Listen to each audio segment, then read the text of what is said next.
So we have got a huge storm rolling in. Don't try this at home, unless of course you really need to collect rainwater really fast. Look what crew found.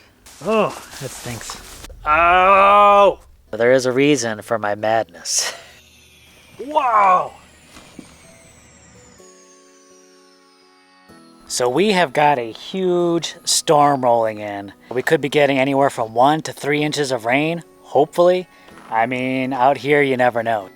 We have a couple of small IBC totes that we used to use for our first flush system, but we're not using anymore. Now that we got this storm coming, I'm thinking about hooking these up to a couple of places to collect rainwater from, and that could be an extra 300 gallons of water for us to use. But I gotta act quick. I got maybe a couple hours before these storms come in, so I gotta get moving. First off, I'm gonna start moving a bunch of these cinder blocks. Now that I was able to move that IBC tote out of here and move it over to our tiny roof, that frees up a bunch of cinder blocks I can use for bases for those smaller IBC totes. These are always getting reconfigured in one way or another. But I think that's where I'm going to be starting first, just getting a bunch of these things moved. Woo! This thing's got some weight to it. And I'm doing it one-handed while holding the camera. Not too bad.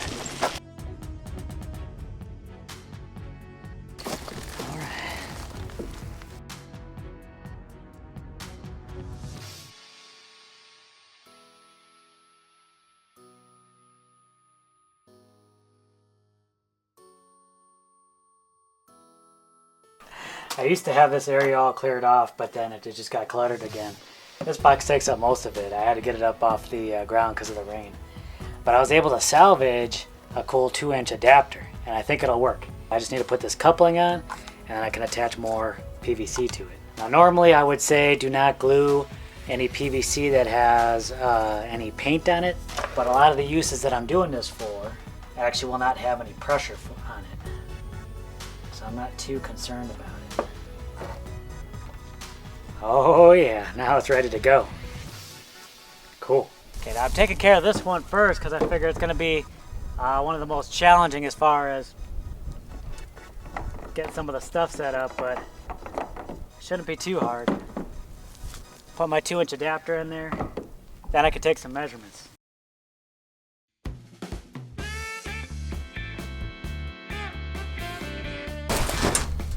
Don't try this at home.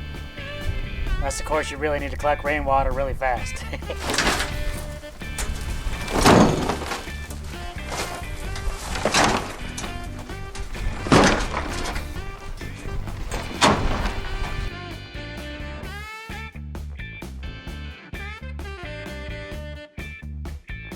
This next one, I got a threaded elbow.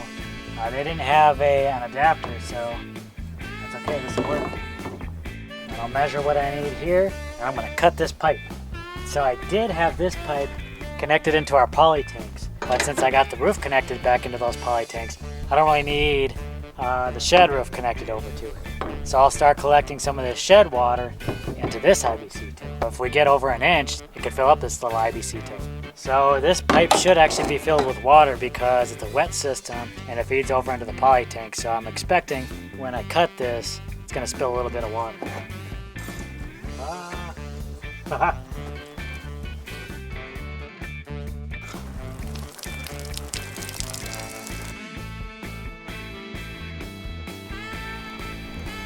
okay, I'll catch it. I'll use this too.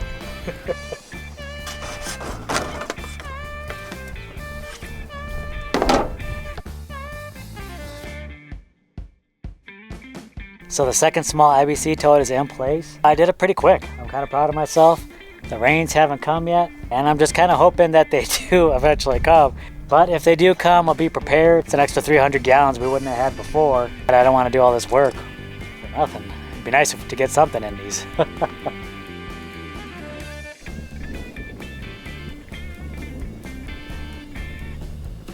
didn't get any of the action film, but as you can see, I threw some pipes up real quick. So I was able to get this IBC tote sealed. No bugs can get in. And when the rain comes, it should go into the tote just fine. I even got a little overflow pipe. Maybe we'll still make use of that 55-gallon barrel.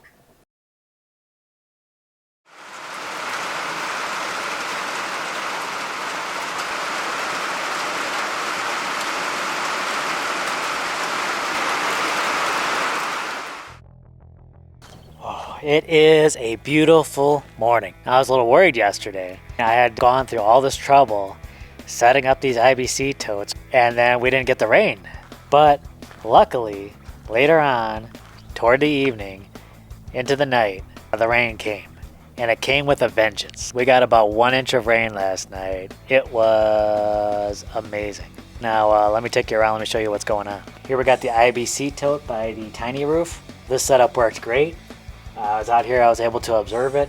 Now, almost none of these pieces are glued, and that's okay. We didn't have any leaks. Everything was working fine. And we have just over 225 gallons of water in here. Now, of course, a bunch of this is because I pumped some in here. I've been dumping some buckets. I actually went out last night. Now, because this is sealed off, I had to dump those buckets actually into the gutter to get it into the tote. But that's fine. I'd rather do that than have the tote being open. So after it rains, we always got these buckets that we put out to catch rain off the RV. Catches quite a bit of water. So I always like to take these opportunities, instead of having these open containers of water, get them someplace where it's a little bit more contained. And this time it'll be the IBC tote. And also, the poly tanks are full again. You know, even though the hundreds of gallons I probably pumped out of there, it got filled and was overflowing almost immediately. So that was amazing to see. And a whole bunch of water in here, which is great. This will come in handy for sure. So this is the IBC tote that I put out by the shed. It's probably got about 25 gallons in here. It should have a lot more water in here considering we got a 1 inch of rain. But I'll tell you, I made a mistake, and the IBC tote was actually left in the open position. So as water was going in here, it was immediately getting dumped out right in front of it. So I had to close that up, and luckily we were able to get some water. One of the things I tend to do when it rains is run around outside, and I'm always kind of checking on things. And in this instance, even though it was at night and I was running around during the rain, I was able to catch all that water coming out of the tote, so I was able to close it, and we were able to store some. See, there is a reason for my madness. So these are the IBC totes at the hacienda, and with that rain that we got, these IBC totes are full. A lot of clouds in the air. We could still be getting more rain. Cross your fingers. If we do get more rain, I'll take you along and I'll show you, and we'll see if this overflow works. Also want to bring you back to the house, and we got some pretty intense heavy rains last night, and the cob is doing incredibly well. The area is just patched up, it's just held up beautifully. Man, things are just growing so amazing around here. Jess and I have been walking around. Want to take a walk? Come on, let's take a walk. Getting in another walk before the rains come, huh? Yeah. It's a jungle out here. Some of these plants growing around here are probably 2 to 3 feet tall. Crew can walk around here and he's completely hidden by the plants growing around here. It's crazy.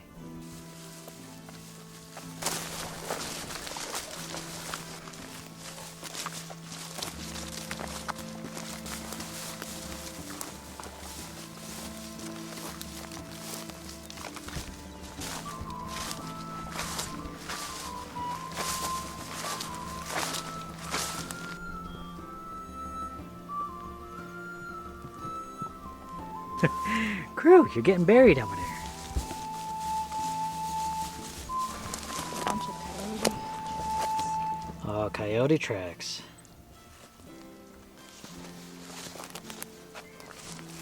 Uh-oh.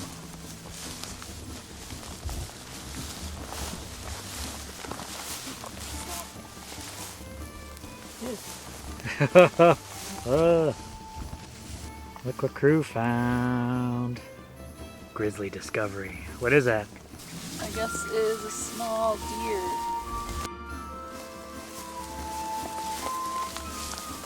Leave it to Crew to find all the dead things. Oh, that stinks.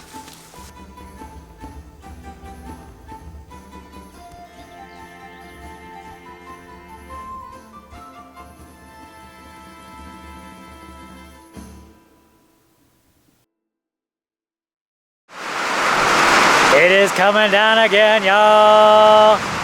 Woo! I'm excited to see what we get this time. Came out of nowhere, said we weren't gonna get rain, and then all of a sudden it's raining. Haha! I ain't complaining. So we had another big storm roll through here. Man, we have been getting a ton of rain. 0.8 inches. Can I empty it now? Yes. Hurrah! Okay, now let's check out the totes. Let's check out all that water we've been collecting. So obviously I had set this up on our previous video, but of course I've got the new plumbing in there. And this is full. How full? Full to the top. So we got 275 gallons of this thing. Of course, I cheated on this. You know, it didn't all come from this tiny roof. Of course, I had to dump a bunch of buckets in there, but still, it's full. And I'm just going to assume that this is not going to work. I think I would have to seal up some of these things in order for water to actually come back out there. So I don't think this is going to work as an overflow. It'll just kind of bubble out the top. Not a big deal. 275 gallons at our disposal. Now, let's go over to the hacienda. So we're out here by the hacienda, and I'm pleased to report that both of these totes are full out. So another 275 gallons, another 275 gallons. Oh! I'm beside myself. I'm crazy happy with this. I couldn't be more excited. But one failure. I hate to say it, but my overflow didn't quite work out. Once these things got full, it just started bubbling out from underneath the cap. So, you know, it would have to get somehow sealed so that water doesn't leak out through all these places and then comes up and over. But I probably won't deal with that. I'll probably just let it bubble over. And maybe I'll move this tote somewhere else. So we didn't get anything inside of our little IBC tote over here. That's okay. We'll move this someplace else where maybe it'll be more useful or something. That's okay. But 2 full IBC totes. I love it. Brings me to the last IBC tote I have set up here by the shed. I'm really happy that I disconnected it from the poly tanks and set this up over here. Having a little water coming off of the shed over to the poly tanks is kind of redundant because as soon as it started raining, I mean, the poly tanks were just pretty much overflowing. And this will give us something that we can kind of utilize in the meantime, extra water for building and irrigation and stuff like that.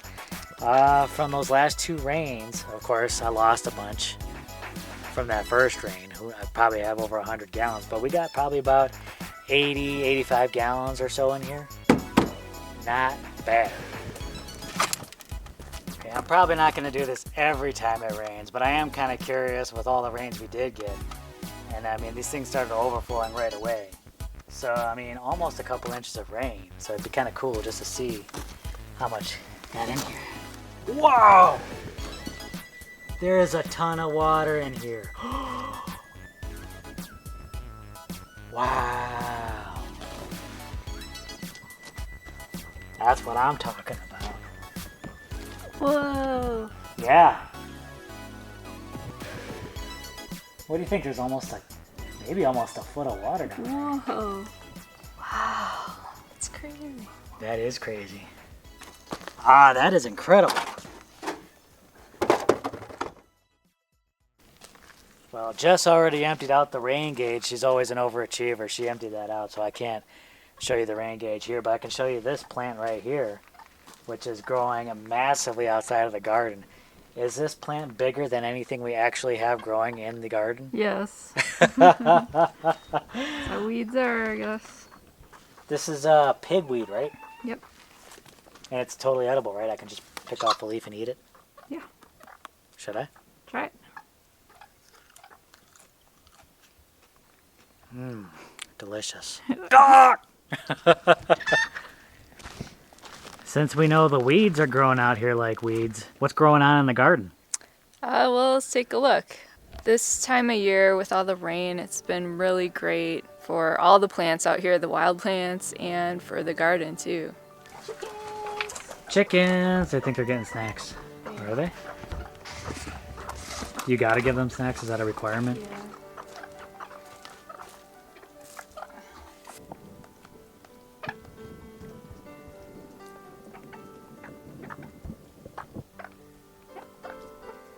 And this cucumber plant really wasn't doing so good earlier in the summer. It got a little scorched or something, but it's starting to come back. Check out these comfrey leaves. Last year, it didn't grow that much. Actually, the leaves were pretty small. So you can see what a difference this rain makes. And this pile of leaves is morning glory. It just kind of sprang up. I didn't plant it, it's something that's growing wild, but I let it grow. This stuff grows really fast though, and it kind of overtakes everything, so I have to kind of cut it back so it doesn't take over the whole garden. What's this next to it? That's an onion. That's been in there for years. Another thing that's kind of taking over everything is parsley. I had parsley growing for a couple years and it seeded and the seeds got everywhere. I've just been kind of picking the little seedlings. We can eat that and we can give it to the chickens. But this is pretty cool. It's acorn squash and it's the first time that I've grown this, and we actually have some little squashes forming. So I'm kind of anxious to see how these turn out. So what do you think? You think we're gonna get some acorn squash this year? I'm hoping. This is the little more wild side of the garden. The wild side of the garden. You're gonna take these people for a walk on the wild side. It looks like a tomato sprouted up here. So you didn't plant that? No, I guess you would call it a volunteer plant. How did it just pop up out of nowhere? There must have been some seeds in the mulch or something. Free tomato plant. Probably won't get any tomatoes off of it. I'm not expecting to get any tomatoes off of this because it did start growing a little late in the season. Got a spineless prickly pear back there that's doing pretty well. It got chewed down by something earlier and it bounced right back. And this grapevine, we have grapes on it this year. That's pretty exciting, and they're starting to ripen. This is flame seedless, so we'll have some seedless red grapes. We got a few things in pots. There's a bunch more parsley. There's some lemon balm. We got a couple different kinds of mint and some other potted plants. So a question some people have been asking. I'm gonna spring this on you. Oh, okay. Now I planted a memorial tree for my mom. Are you planning on planting anything for your dad? Or I don't know if you have any idea of what you might. I think that would be a nice thing to do. I'll have to think about, what kind of tree and where we want to put that. But I think that would be a nice memorial. Mm-hmm. So right now we don't have a very large garden, but I'm hoping, once we get more water storage and more water collected, we can expand our garden and start growing a lot of food and a lot of herbs. I love this space. It's my happy space. And I like coming in here and seeing everything growing and doing so well. Oof, so many bugs. I guess that's one of the, with the rains come the plants and the bugs. But it's a jungle out here, isn't it? It is. It's so crazy. It's so different than how it's been the rest of the year, how it's been all of last year. The growth out here is just ridiculous. I love it. It's crazy what just adding some water will do to the land. Yeah, the desert. Just add a little water and watch it grow. But that's part of the key, right? And if we can collect the water in the soil, and we can really keep this place greener longer. I know we're focused a lot right now on storing water in containers for our use, but I think in the future we're also going to be focusing on storing more moisture in the soil itself so that things can grow and can make the soil a lot more fertile. We're getting a lot of water in those satellite systems. Between the 3 IBC totes that we have full, and those things are full, there's about 810 gallons in there. With the poly tanks, those are about 4,500 gallons. And then we calculated what in the bottom of that cistern. Obviously, we didn't go down there and measure, but if it's about a foot of water, which it looks like it's pretty close, what do we figure that out to be? Over 1,000 gallons. Maybe 1150 or something. Something like that, 1,150 gallons. So I think we added it all up between all the water we collected, and we probably have 6,500 gallons of water collected. Now this is, of course, between all the water sources, and right now we really can't access the cistern water quite yet. That'll be a lot easier to access once I finally open up the root cellar. Yeah, but I think it's important that we start collecting some water in there for when we move into the house. Yeah. I know it's been a lot of rain videos lately, but that's all we've been. That's all that's been happening is a lot of rain. And when we do get those rains, we really have to focus on storing as much as we can. So that's what my focus has been, and I've just been excited about that and dealing with that. Thank you so much for joining us. All right, we'll catch you in the next video, everyone. Bye.